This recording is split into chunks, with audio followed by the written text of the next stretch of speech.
Good afternoon, good evening, good morning, whatever time of day you've joined us. Thank you for tuning in to another episode of A Word with Adam. I'm your host, Adam Gerrard, and joining me today is a blues legend and a member of the New York Blues Hall of Fame. He is a proud South Australian, Mr. Chris Finnen. Thank you for joining us today, Chris. Thank you very much.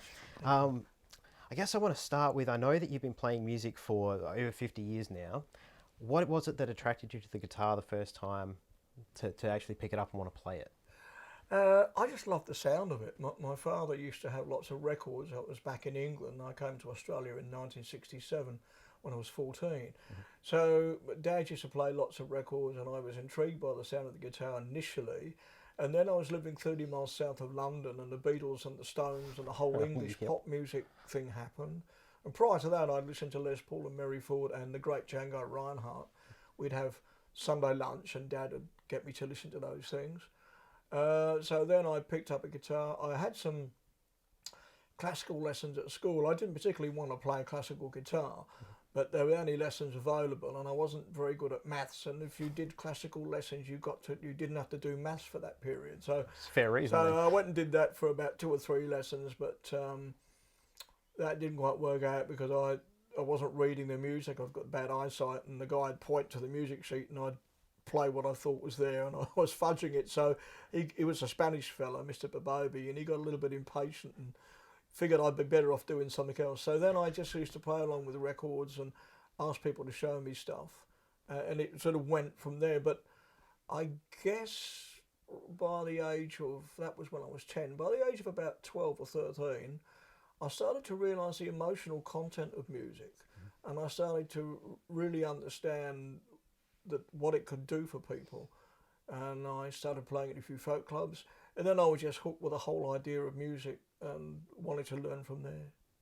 So you said you moved to Australia. Was it in Australia that you had your first gig? I did a couple of little gigs in England at school, and I did a couple of gigs in folk clubs, but when I got to Australia I got my first electric guitar, and yes, I played in the school band for the short time I went to school here.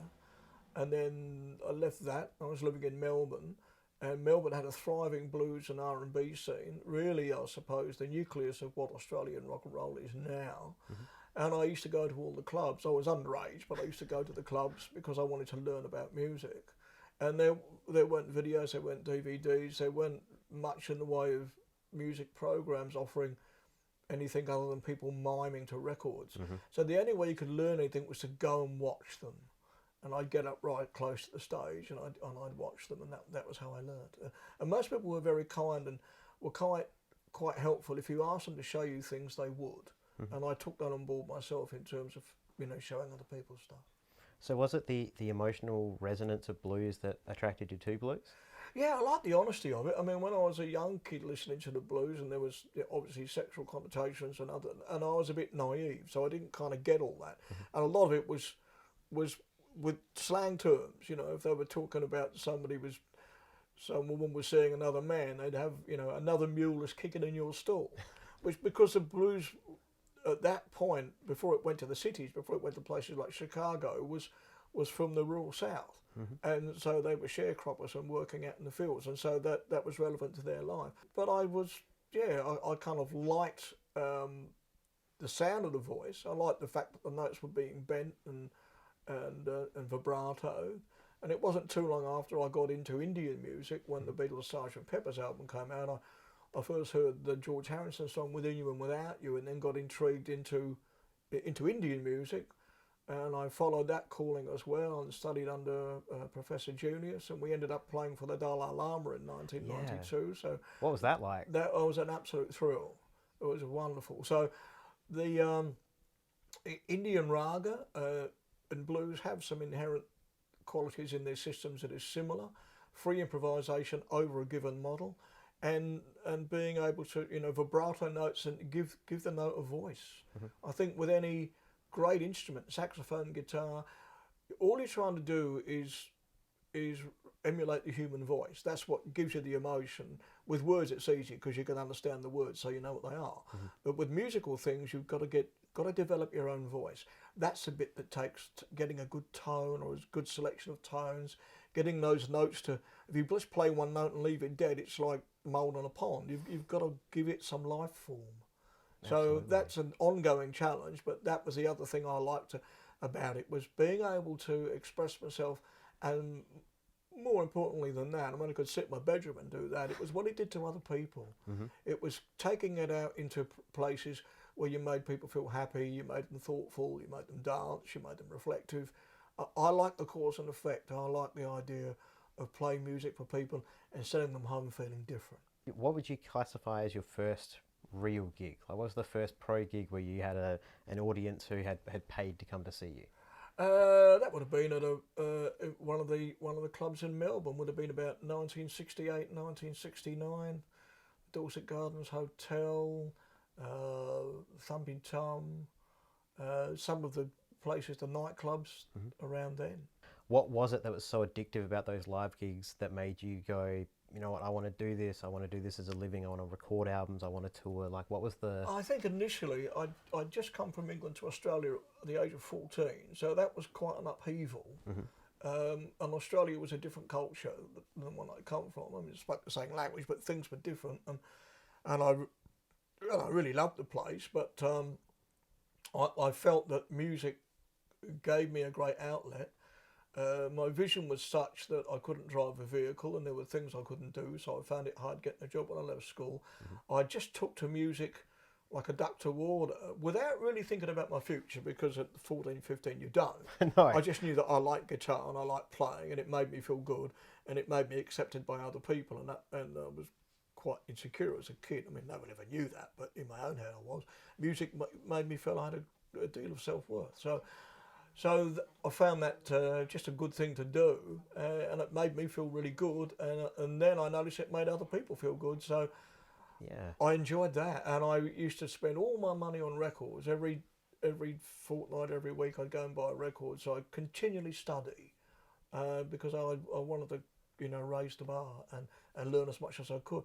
And at that time, you know, music was just pouring out of everywhere. It was a very creative time. Was your first album pressed on vinyl then?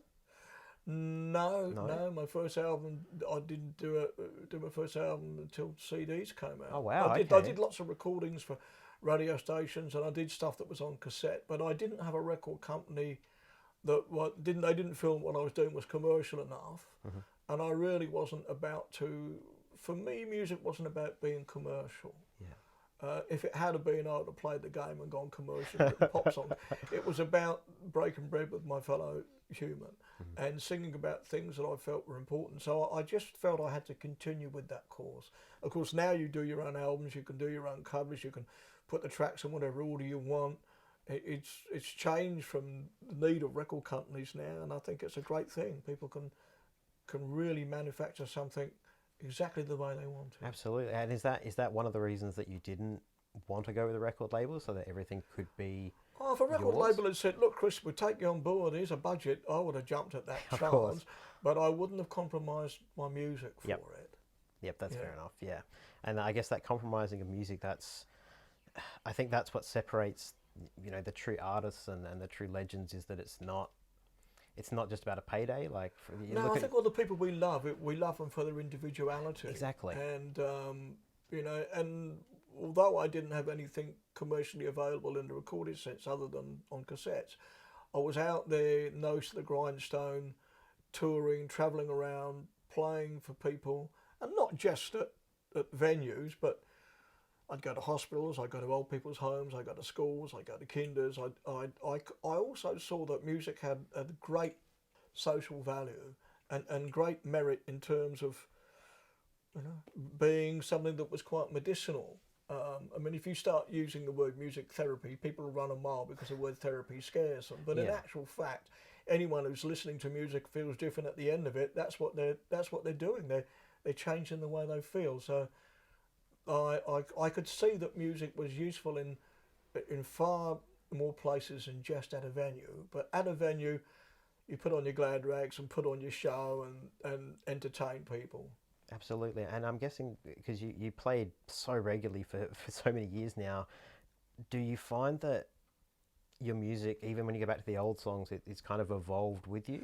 Yeah, it evolves all the time. Even if you go back a couple of years, and I've been looking at stuff because I want to release some archival music, some stuff I did years ago that didn't get released, and I go back and listen to the way I'm 68 now. Listen to the way I was playing when I was 24, and yes, it's evolved, and hopefully my sound's got better. But there were things I was doing then that I don't do now that were quite good as well.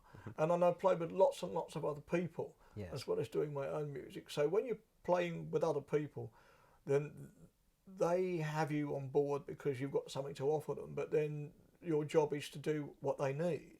So I've always, in terms of if I'm playing on someone else's CD or touring with somebody else, my job is to then give them what they want.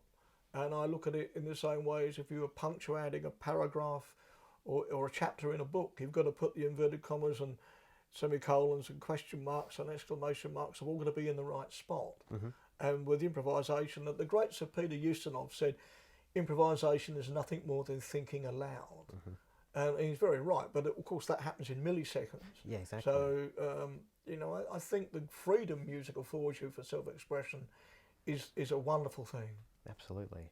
And I know that you've toured so many places all over the world. Where to you do you feel, where's the best place in the world to play blues? Anywhere people want to listen. Anywhere people want to listen.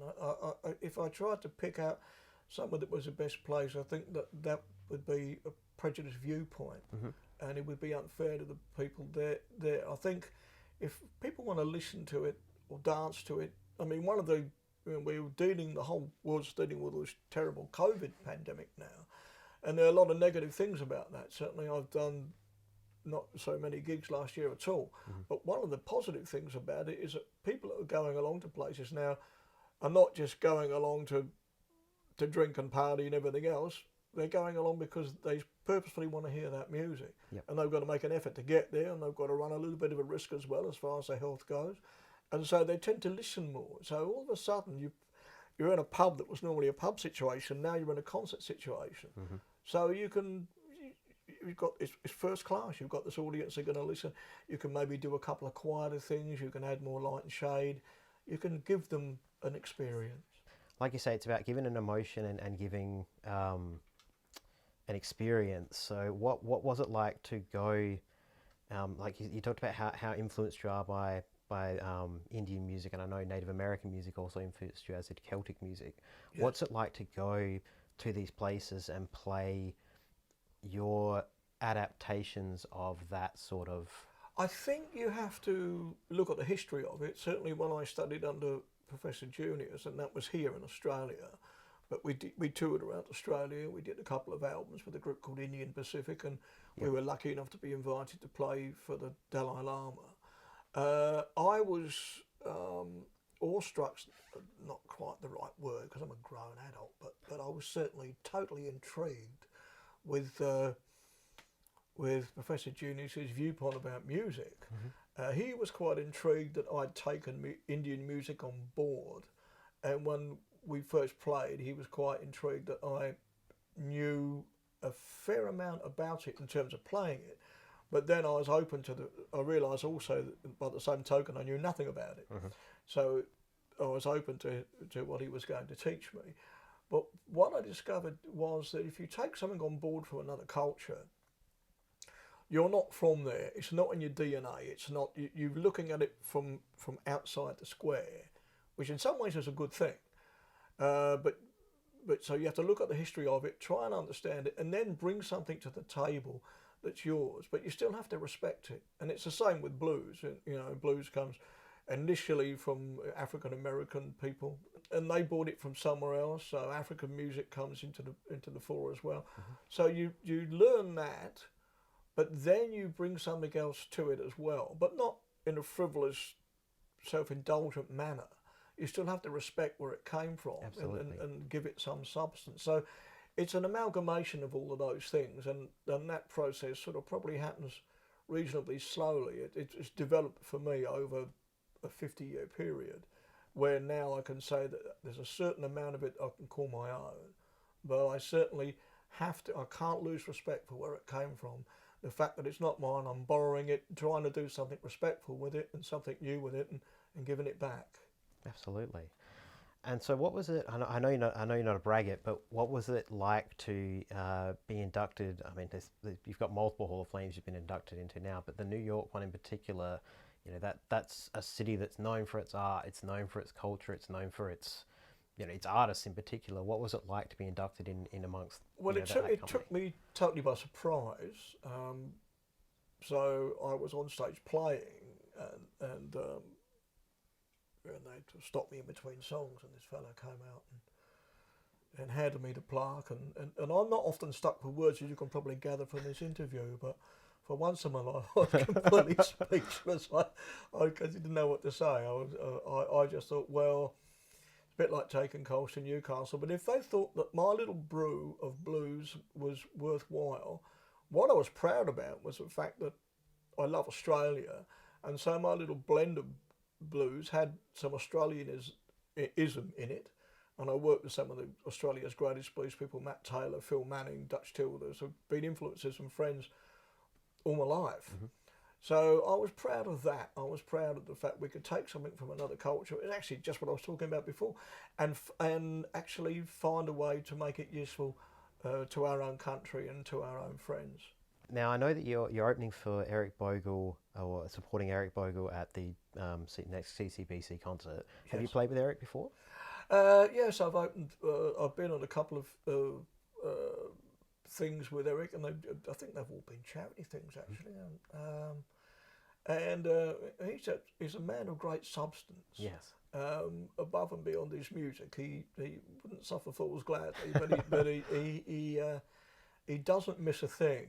And my father was from Scotland, and my mother was from the north of England. I grew up in the south of England, so I'm quite aware of, his sharp wit, his sharp mind, and his depth of character. Mm-hmm. And I consider it. Saying it's an absolute privilege is a bit cliched, but it's going to be an absolutely wonderful day. It'll be a joy to open up for him, and it'll be a joy to sit there and listen to him play. And I know this isn't the first time you've done a childhood cancer benefit concert before. What was it that got you involved with the corporation and supporting it like you do? Well, my friend John Humphreys certainly, once he knew my hand was up, was quite keen for me to do as much as I could. But I'd done things like that way before I met John. I've been doing charity work, since I was 16, 17, just because I think, human beings are so important and we have to look after each other. I can remember doing a couple up at Moomba where they fly these kids up there and who have got cancer, and you've got a whole workforce of pretty tough Australian men and women speechless, and those kids are telling their stories, and you've got blokes crying and people not knowing. It's the sledgehammer of reality. Mm-hmm. If somebody complains because they got a headache, somewhere down the street there's a woman in her 30s who's got a kid who's 5 who's got leukemia. It's just, you can't, words fail you. All you can do is your tiny little bit, and as small as it is. I remember saying to the Dalai Lama when he said, if you think you're too small to make a difference, you've never spent the night with a mosquito. And it falls into that ballpark. I think every little bit helps. The audience that's coming to the show, what can they expect? Well, I can't really talk for Eric, what Eric's going to play, because I don't know what his set's going to be. He'll obviously play his well-known songs for people who want that. But my set, I'll do an African piece from Cape Town, which I normally do. I'll do some blues things. I'll do a medieval Elizabethan kind of bit of improvisation. I might do an Indian rag as well. I'll mix it up. Fantastic. Yes. Well, I'm looking forward to being there, and I hope everybody else will as well. Chris, thank you so much for this interview. We're going to cross now to Chris playing some of the music that he talked about that you'll hear at this concert. So Chris, thank you very much. Thank you for your time. Thank you.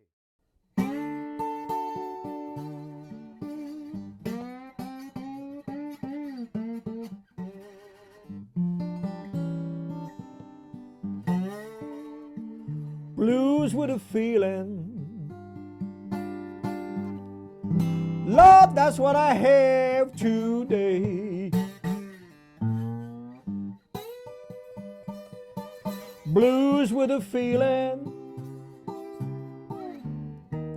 Lord, that's what I have today. I want to find my baby. If it take me all night and day. What a lonesome feeling when you're by yourself. Lord, Lord, what a lonesome feeling when you by yourself.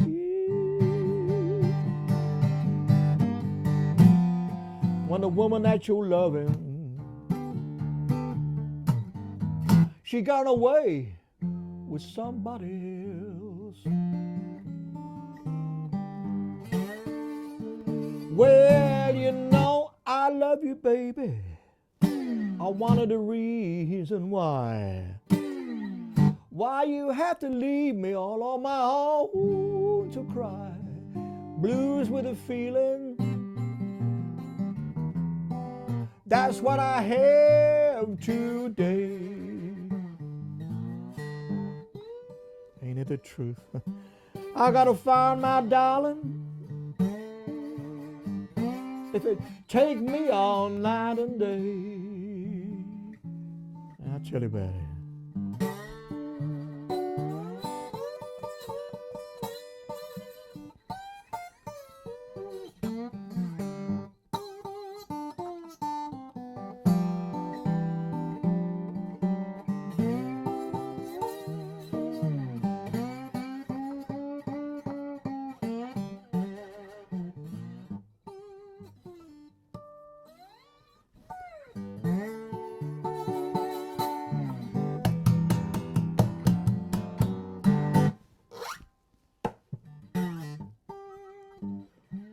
Blues with a feeling, Lord, that's what I have today. Blues with a feeling, that's what I have today. Oh yeah, I want to find my baby. If it take me all night, Lord, if it take me all night and day.